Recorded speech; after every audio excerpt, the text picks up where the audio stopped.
I was born in La Jolla in San Diego, and when I was very young, Dr. Seuss used to read books to children at a local bookstore, and that's the first time I actually got the chance to meet him. That first magical encounter left a lasting impression, and ever since, he had made it a personal mission to track down Seuss-related memorabilia. One of his more intriguing finds came from a Long Beach estate sale, where the seller told him these artworks originally came from a former employee of a lunchbox company in Texas. What you have here is some original artwork for the world of Dr. Seuss lunchbox. This lunchbox was created by Aladdin in 1970. The collection included color proofs and design panels used in manufacturing, complete with stamps for reference and layout. And Dr. Seuss was extremely meticulous about controlling his art. The pieces featured characters like Horton and the Sneetches, with artwork that matched the rear and side panels of the actual lunchbox. The front panel of the lunchbox is actually the Cat in the Hat, Wow. and that's blue, so there's another panel that you're missing. Even so, the value of the artwork was unmistakable. Also, what are the sides? It has the Sneetches on it, and another example of a side. The appraiser noted that while a pristine vintage lunchbox might fetch $400, these original Seuss production pieces were far more desirable. Despite the missing front panel, the set he owned could easily command between. That something like this would easily bring between $10,000 and $15,000 at auction. God, really? Yeah. That's amazing. Harry Bertori made those pins. Her sister had worked in the dormitories at Cranbrook, where Bertoya was a student, and he gifted each of the sisters one of his early handmade pins. Do you remember about what year this was that you received them? Oh dear, I must have been in my teens. I bet it must have been about 16 years old. Okay. Late 30s, I would say so. Her father had worked for George Booth, Cranbrook's founder, and their family was the first with children to live on the grounds, making them the second family of Cranbrook.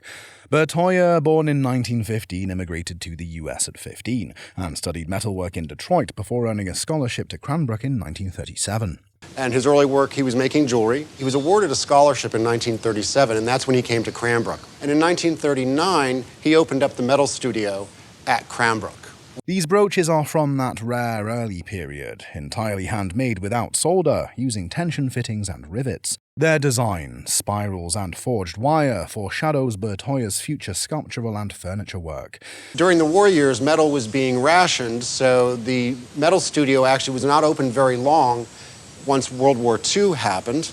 And so he then got into graphic design, and then he went into sculpture after the war. If these unsigned brooches showed up at a random sale, their value might be overlooked, but with proper provenance and placed in the right auction context, such as with Bertoya furniture or sculpture, each piece could fetch. Each of these pieces alone would bring somewhere between $20,000 to $30,000. In total, the two brooches were conservatively valued at $40,000 to $60,000 as an auction estimate. Oh my God.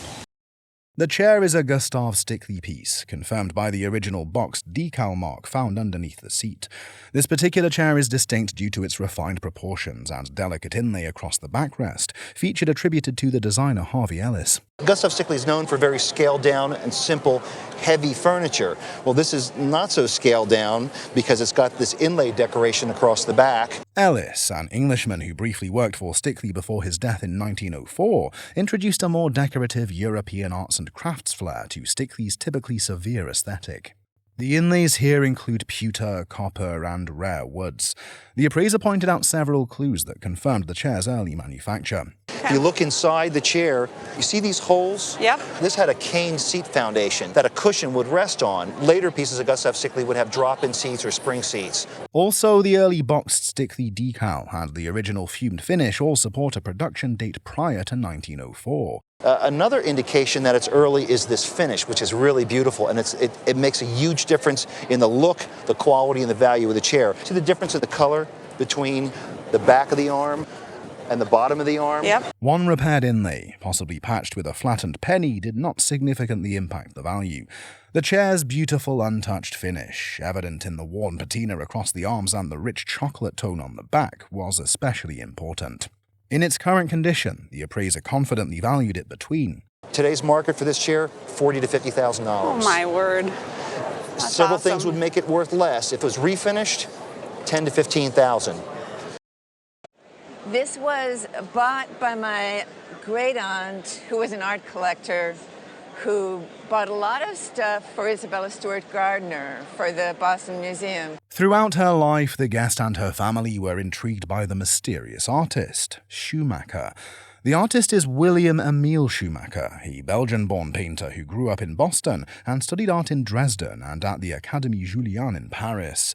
He was also kind of a sponge. He sort of learned a number of different techniques. He was influenced by the deep colors of Fauvism, the bright colors of that, the pointillism of Seurat, the Impressionists as well. So he had all these influences. The piece is particularly powerful, showcasing a bold floral garden with geometric and decorative motifs reminiscent of the Vienna Secession and Gustav Klimt's work. One of the things I said, he had a variety of styles, but this one is very interesting because it seems to almost embody the sort of abstract geometricism and decorative qualities of the Vienna Secession. The painting is estimated to be from around 1913 to 1914, coinciding with the influential armory show that impacted many American artists, including Schumaca. Notably, the painting likely featured in one of Schumaca's solo exhibitions in New York between 1913 and 1915. Adding to the work's value was its original Newcomb-Macklin frame, an expertly carved cassetta frame known for quality craftsmanship, despite its surface wear. Schumaca's previous auction record stood at $20,000, but this painting was a standout. It was conservatively estimated at. Estimate this at $40,000 to $60,000. Oh, geez. And expected to go even beyond that because this is just has such a power, such a presence, such a beautiful, strong painting. It does. I've grown up with this painting. Originally, it came from my grandfather. He was a restaurateur in Chicago, and he also enjoyed fine art and decided to open an art gallery. The painting passed to the guest's grandmother and eventually to the guest and their sister after her passing in 2016. We love it. We've always thought it was kind of a fun painting, and the subject matter as little kids, we'd kind of giggle and show our friends. The artwork is an oil-on canvas by Austrian painter Karl Schwininger, likely Karl Schwininger the Elder, Karl I, active in the mid-19th century. The artist is Karl Schwininger. The Schwiningers were a family of artists. There is at least a junior and a senior, known as Karl I and Karl II. And we think this is Karl I. Schwininger was known for his landscapes, interior scenes, and genre paintings, particularly ones depicting detailed, elegant domestic moments. He obviously had quite a lot of popularity. His studio must have been in real demand because in researching this painting, I discovered multiple versions. In a previous auction, a very similar Schwininger painting had sold for $50,000 in New York. While acknowledging that the current market for 19th century European academic paintings is a bit softer, the appraiser confidently valued the guest's piece at. Would probably be between $30,000 and $40,000. The market for this kind of very classical mid-century European painting is softer than it was, so I don't want to encourage you with the 50 figure. I inherited it from my late father-in-law, who acquired it at an auction probably 30 years ago. All I know is I remember him telling me that it was buried. The elaborate inscription on the item was written in German, which didn't help in giving the guest any more information on the item. I've been trying to do research on it for years, and because of the inscription being in German, I can't figure out what it is. From the inscription, the bowl was a 50th birthday gift presented in 1912 to Charles Hexamer, the president and founder of the National German-American Alliance. The alliance, established in 1901 in Philadelphia, worked to preserve German culture in America. Their mission was to promote German heritage within American culture, and they were a big proponent in promoting the Germans as some of the earliest American settlers and being part of the. They opposed prohibition and immigration restrictions, beliefs perhaps symbolically expressed through this punch bowl. The artist was Hans Schuler, a German-American sculptor known for his many public monuments, especially in Baltimore and Washington, D.C. It's signed with Schuler's name and the date 1912. It additionally has the Roman bronze works mark on the back of it to show that it was cast at the Roman bronze foundry. This piece was a collaboration. Schuler created the bronze elements, while the ornate silver work was done by Samuel Kirk, a renowned Baltimore silversmith. The bronze handle of the ladle, signed and dated 1912, bore the Roman Bronze Works foundry mark, further confirming its authenticity and craftsmanship. Did you notice all of the words around here? Do you know what that says? No, I don't. It is the 45 states in the District of Columbia that were members of the German-American alliance at the time that this was given to him. Despite the patina being worn and the surface darkened, the piece was well preserved and highly collectible. At auction, it could conservatively fetch between Bring around $20,000 to $25,000. Awesome, that's great. It's so good to hear some information about it because I hadn't a clue. It was done by somebody named Zabaya Gore when she was 11 years old. And she was the grandmother of a woman named Mary Leeds, and my grandmother worked for Mary Leeds. The sampler was significant not just for its craftsmanship, but for its regional and historical importance.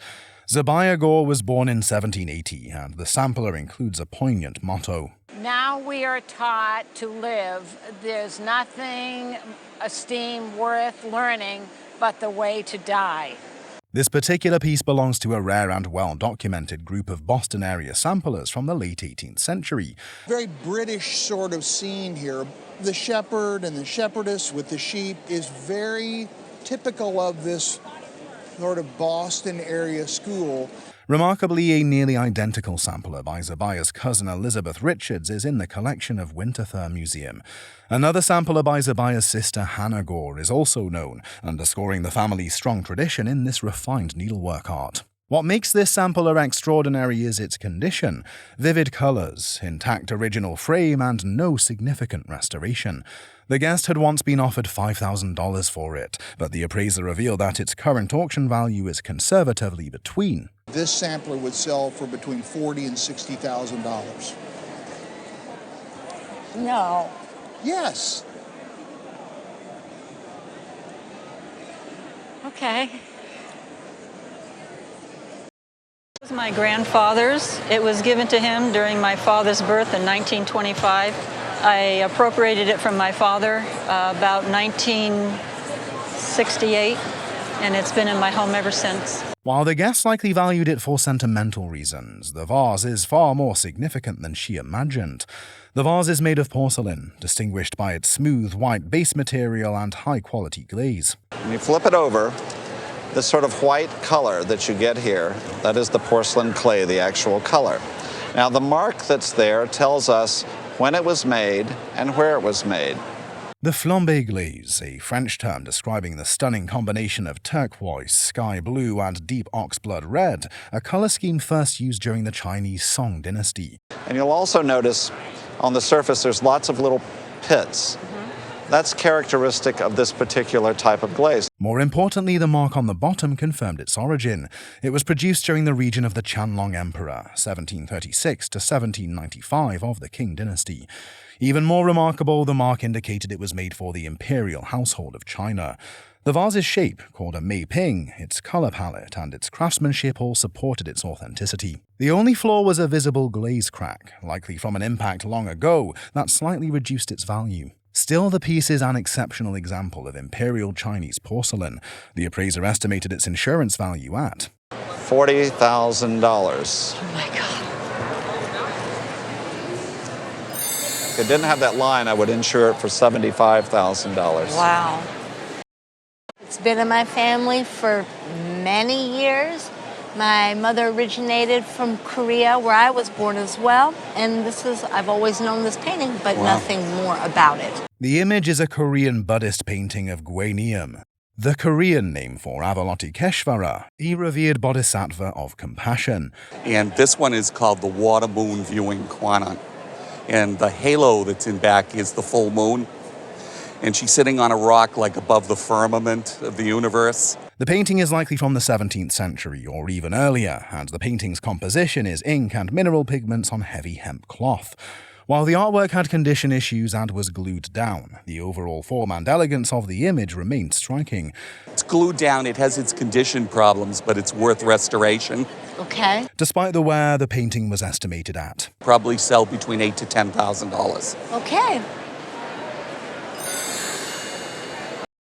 Today I brought a Rolex watch that I purchased in 1973. He explained that, as a private pilot working for a national restaurant chain, he bought the watch specifically for navigation purposes. I was a private pilot. I've been a private pilot since I was 20 years old. And what I was doing, I was finding sites for a national restaurant chain in South Dakota and Nebraska. The chronograph feature allowed him to calculate ground speed while flying across measured miles, an important tool in an era before digital GPS. The timepiece is a Rolex Daytona reference 6263, commonly known as the Paul Newman Daytona, named after the actor and race car driver who famously wore this model. And this particular one is in a solid gold case with the black enamel bezel. And these watches were mainly used by people such as yourself, pilots, race car drivers. What makes this particular example exceptional is its outstanding condition, its complete provenance, and the fact that it is a one-owner watch. This model Rolex was well appreciated, and the design of it was inspired by race car drivers in particular. Despite being over 40 years old, the watch had seen minimal wear, as the guest admitted he only wore it occasionally, not wanting to damage such a fine piece. Given the surge in the vintage Rolex market, especially for rare and collectible Daytona models, the appraiser estimated that this watch would retail today for at least $100,000. Oh my gosh. I had no idea that it would be that much. I'm in disbelief. You brought in this very large watercolor by Percy Gray. Where do you have this hanging in your home? I have it over an antique desk. Is it in the light at all? No. Now, where was it before? It was by my dad's front door. Born in San Francisco in 1869, Gray spent much of his life painting the natural scenery of California, with a studio in Monterey in the 1930s. And he lived out there pretty much. He did some work as an illustrator in New York in the early part of the century, then came out and did a lot of the natural landscape of California, particularly the eucalyptus trees and the oaks and the cypress out there. This is one of the largest ones you could possibly have. This particular piece is signed and dated 1932, suggesting it was painted during his time on the northern central coast. The appraiser identified the work as a full-sheet watercolor, measuring approximately 30 by 22 inches, which is among the largest watercolor formats typically used. Such a size is rare for Gray and contributes to the painting's value. The condition of the watercolor is also notable. Good. Every watercolor is faded, some, but some more than others. But one of the things to know a good one is to see the colors, the richest of the colors you see in the greens here, but also these blues. This suggests the painting has been well cared for and kept away from natural light, both by the guest and her father. The framing, likely updated in the 1960s or 70s, uses frosted glass. Sounds and right. I don't like the frosted glass. You can't really see it as well. You notice that? Mm-hmm. I would recommend maybe switching that out, going to a framer, and getting ultraviolet filtered plexiglass. Given the size, quality, preservation, and signature, the appraiser estimated the watercolor would bring. Probably put an auction estimate of $25,000 to $35,000 on it. Oh my. Oh, that's great. Oh, I've always loved this piece, so it's nice to know it's worth so much. This is a medallion that was found on my great-grandfather's farm, probably before the 1900s. The story goes that a farm worker found the shiny object while plowing a field, and the guest's great-grandfather exchanged 3 hogs for the medallion. Eventually, it was examined by a lawyer in Omaha in 1934 and even featured in a local newspaper. The object is confirmed as an authentic 1809 Indian Peace Medal featuring President James Madison. These medals were minted by the U.S. Mint in Philadelphia, designed by John Reich, and awarded to Native American chiefs as tokens of goodwill and alliance. These were minted by the U.S. Mint and given out to representatives of the U.S. government to give to Indian chiefs throughout the Missouri and Mississippi River valleys and upper Midwest. Okay. This particular medal measures 2.5 inches, placing it in the middle tier of 3 standard sizes, which corresponded to the perceived importance of the chief receiving it. What you have here on the front is the bust of President Madison, and it says James Madison, President of the United States, and it's dated AD 1809. The reverse reads peace and friendship, with an image of a US military hand shaking that of a Native American, beneath a crossed tomahawk and peace pipe. And you'll also see that it does have a suspension loop. And that is very common, as they were not issued that way, but Indians wanted to wear them, so they were often pierced for suspension. Despite damage from a plow, the piece retains major historical significance and desirability. At auction, the medal would be valued at. I would expect it to sell for between $20,000 and $30,000. Wow. For 3 hogs, that's a lot of money. My father was a linguist in the military, and he lived in China in the 60s. He lived on the island of Formosa, but he was also on the mainland as well. Although he was unsure of the item's full history, he knew his father had returned with it from Formosa, modern-day Taiwan, where he had been stationed during his service. He retired from the military in 1969, so I'm guessing he had it probably in the early 60s is when he lived in Formosa. Its hinged lids, small drawers, and consistent use of high-quality wood both inside and out are rare and indicative of superior craftsmanship. A closer look revealed a stylized design. On top, coiled dragons formed a hidden mask-like face, lotus flowers decorated the front, and vine carvings flowed along the sides and base. This kind of cartouche, we get a mirror of that around the side. This very attractive pulls. The object is a Chinese cosmetic chest, originally designed to hold a hinged mirror that had since been lost. So actually what fit in the top was a flat folding mirror stand that hinged up and had a ratchet support, and the mirror stand would be at an angle. That was lost long ago. The wood used was Huanghuali, a rare and highly valued rosewood native to Asia, commonly found in high-quality Ming and early Qing dynasty furniture. Dating the piece to around 1700 to 1730, such early Qing period furniture is highly collectible, especially with the growth of China's economy and a surge in demand for traditional Chinese antiques. At auction today, the cabinet would be estimated at $40,000 to $60,000. I don't know what to say. Whew.